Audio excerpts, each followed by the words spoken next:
വയനാടിന്റെ മണ്ണിൽ ആദിപരാശക്തിയും ഘോര സർപ്പങ്ങളും ഒരുമിച്ച് വാഴുന്ന അപൂർവ പുണ്യസങ്കേതമാണ് വരയാൽ ശ്രീ കുരുക്കിലാൽ വരദായിനി ദേവി നാഗരാജ നാഗയക്ഷി ക്ഷേത്രം.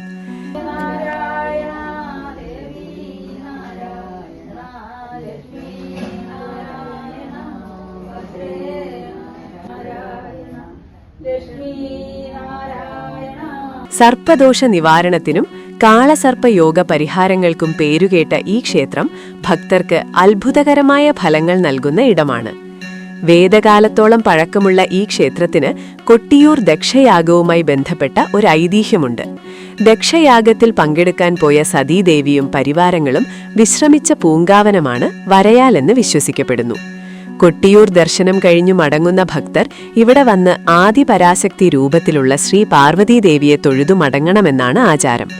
ഹിരണ്യാക്ഷനിൽ നിന്നും ഭൂമിയെ വീണ്ടെടുത്ത വരാഹമൂർത്തി പ്രജാപരിപാലനത്തിനായി സൃഷ്ടിച്ച ആദിമനുഷ്യനായ സ്വയംഭൂ മനു ശക്തി സ്വരൂപിണിയായ ദേവിയെ തപസ് ചെയ്തത് ഇവിടെ വെച്ചാണത്രേ. ദേവി പ്രത്യക്ഷപ്പെട്ട് അദ്ദേഹത്തിന് വരം നൽകിയ ഈ ഇടം അങ്ങനെ വരദായിനി ക്ഷേത്രമായി മാറി. നൂറ്റാണ്ടുകൾക്ക് മുൻപ് സ്വയംഭൂ മനു സ്ഥാപിച്ച ഈ ക്ഷേത്രം കാലപ്പഴക്കത്താലും ടിപ്പുവിന്റെ പടയോട്ടത്താലും നാമാവിശേഷമായെങ്കിലും പിന്നീട് പുനരുദ്ധരിക്കപ്പെടുകയായിരുന്നു. ക്ഷേത്രത്തിലുള്ളിലെ സർപ്പസാന്നിധ്യം അത്ഭുതകരമാണ്. അതിവിഷമുള്ള പാമ്പുകൾ പോലും ഇവിടെ ഭക്തർക്ക് ദർശനം നൽകാറുണ്ട്. പണ്ട് മേൽശാന്തിയുടെ ദേഹത്ത് സർപ്പം വീണതിനെ തുടർന്ന് നടത്തിയ താന്ത്രിക വിധിയിലാണ് ഇവിടെ പുരാതനമായ നാഗക്കാവും അഷ്ടനാഗങ്ങളുടെയും സാന്നിധ്യമുണ്ടെന്ന് കണ്ടെത്തിയത്. സർപ്പദോഷം 7 തലമുറകളെ ബാധിക്കുമെന്നാണ് വിശ്വാസം. കൗരവ പാണ്ഡവ യുദ്ധം നടക്കുന്ന വേളയില് ആ യുദ്ധത്തില് പങ്കുചേരാൻ സാധിക്കുകയില്ല എന്ന് പറഞ്ഞ് ബലഭദ്രൻ ഒരു തീർത്ഥസ്നാനത്തിന് പുറപ്പെട്ടു. അങ്ങനെ ബലഭദ്രൻ തീർത്ഥസ്നാനത്തിന് പോയി ഈ വരദായിനി ക്ഷേത്ര സന്നിധിയിൽ വരികയും അവിടെ അന്നുണ്ടായിരുന്ന ഒരു ആലിന്റെ ചുവട്ടിൽ ശ്രീ മഹാവിഷ്ണുവിനെ പ്രാർത്ഥിച്ചുകൊണ്ട് തപസ്സിരിക്കുകയും ചെയ്യുന്നു. അപ്പോൾ മഹാവിഷ്ണു അദ്ദേഹത്തിന്റെ മുമ്പിൽ പ്രത്യക്ഷപ്പെട്ട് ഈ ഇവിടെ അനന്തന്റെ സാന്നിധ്യം ഈ ക്ഷേത്രത്തിൽ നാഗരൂപത്തിൽ ഉണ്ടായിരുന്നു, പിന്നീടുണ്ടായിരുന്നു. അപ്പോൾ വരം ലഭിച്ച ആൾ എന്നുള്ള അർത്ഥത്തിൽ വരയാൽ എന്ന് ഈ സ്ഥലത്തിന് നാമധേയം ഉണ്ടാവുകയാണ് ചെയ്തത്. അതുകൊണ്ട് ഈ ക്ഷേത്രത്തിലെ ബലഭദ്ര സാന്നിധ്യവും മഹാവിഷ്ണുവിന്റെ സാന്നിധ്യവും അന്ന് തൊട്ട് തന്നെ ഉണ്ടായിട്ടുണ്ട്. എല്ലാവർക്കും നമ്മൾ വിചാരിച്ച പോലെ ആർക്കെങ്കിലും എന്തെങ്കിലുമൊക്കെ പ്രശ്നം ഉണ്ടെങ്കിൽ നമ്മളുടെ അടുത്ത് വന്ന് പറയും.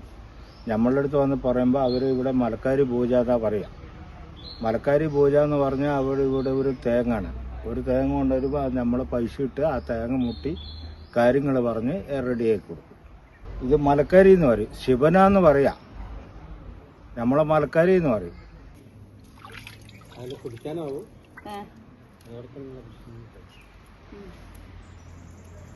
നമ്മൾ എന്നാ കാര്യം വിചാരിച്ചാലും ആ കാര്യം ഇവിടുന്ന് നടന്നിരിക്കും. ഒരു കല്യാണമാണേലും ഒരു ഉരുളികമ്മത്തരാണേലും കൊച്ചുങ്ങളുണ്ടാകുന്ന എല്ലാ കാര്യങ്ങളും ഇവിടുന്ന് സാധിച്ചിരിക്കും. അങ്ങനെയാണ് നമ്മുടെ ദേവിയിലെ ഒരിത്. അങ്ങനെയുള്ള പല നാട്ടിൽ നിന്ന് ദേശത്തു നിന്നൊക്കെ ആൾക്കാർ വന്ന് ഇവിടെ എല്ലാ നേർച്ചകളും കഴിച്ച് പോകുന്നുണ്ട്. ഇന്നുകൊണ്ട് വർഷങ്ങളായി ഉരുളിയാമത്തി ഒരു കൊച്ചുണ്ടായി നിന്ന് ഇവിടുന്ന് ചോറ് കൊടുക്കുന്നുണ്ട്. അങ്ങനെ ഒരുപാട് പ്രായമായവരും ഒരുപാട് നാളുകളായവരും എല്ലാം ഇവിടെ ഉരുളിയാമത്തി മക്കളുണ്ടായി ദേവി നമ്മളെ കാത്തുരക്ഷിച്ച് കാവലാക്കുന്നുണ്ട്. ഇവിടെ ഞമ്മക്ക് ഇങ്ങനെ ഒരു പ്രശ്നം വന്ന് ഇവിടെ വന്ന് പറഞ്ഞ് നാളികേരം വെച്ച് അവർ കാര്യങ്ങൾ പറഞ്ഞ് നമ്മൾ അത് പൈസ ഇട്ട് അവരുടെ കാര്യത്തിലേക്ക് വേണ്ടി വിജയത്തിനാക്കാൻ വേണ്ടി നമ്മളെ റെഡിയാക്കുന്നു.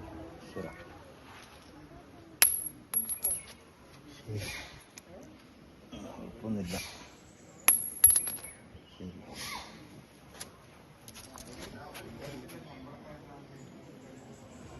എന്തുണ്ടെങ്കിൽ ഏതുണ്ടെങ്കിലും നിങ്ങൾ കൈകൊണ്ടും തന്നാൽ തക്കപ്പെടുത്തോളം നിങ്ങൾ ഉണ്ടാക്കി കൊടുക്കണം.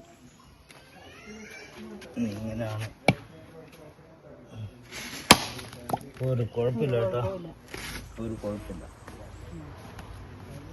നമുക്ക് എന്ത് കാര്യം ഉണ്ടായാലും സാധിച്ചിരിക്കും.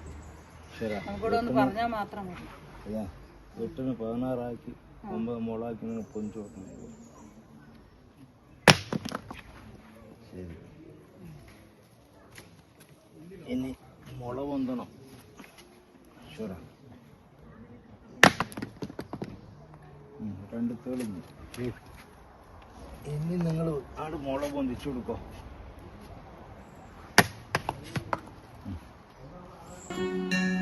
രോഗങ്ങൾ, വിവാഹ തടസ്സം, സന്താനഭാഗ്യമില്ലായ്മ, സാമ്പത്തിക തകർച്ച എന്നിവ പരിഹരിക്കാൻ ഇവിടെ പ്രത്യേക പൂജകൾ നടക്കുന്നു. ജാതകത്തിൽ രാഹുവിനും കേതുവിനും ഇടയിലായി ഗ്രഹങ്ങൾ വരുമ്പോൾ സംഭവിക്കുന്ന കാളസർപ്പയോഗത്തിന് കേരളത്തിൽ സവിശേഷമായ പൂജകൾ നടത്തുന്ന ക്ഷേത്രമാണിത്. ഈ പൂജയ്ക്ക് മുൻകൂട്ടി ബുക്കിംഗ് അത്യാവശ്യമാണ്. കുട്ടികളില്ലാത്ത ദമ്പതികൾ പുതിയ ഓട്ടുരുളിയിൽ സർപ്പബലി നടത്തി നടയിൽ കമിഴ്ത്തിവെക്കുന്നു. ആഗ്രഹം സഫലമായ ശേഷം ഉരുളി നിവർത്തി അന്നദാനവും പായസഹോമവും നടത്തുന്നു. 18 വർഷമായി മക്കളില്ലാത്തവർക്ക് പോലും ഇവിടെ വരം ലഭിച്ചിട്ടുണ്ടെന്നാണ് വിശ്വാസം. എൻ്റെ മോക്ക് കുട്ടികളില്ലായിട്ട് മോളും ഭർത്താവും ഗൾഫിലായിരുന്നു. അങ്ങനെ അവർ നാട്ടിൽ വന്ന് 3 കൊല്ലമായിപ്പോൾ ഒരു കുട്ടി ഉണ്ടായി.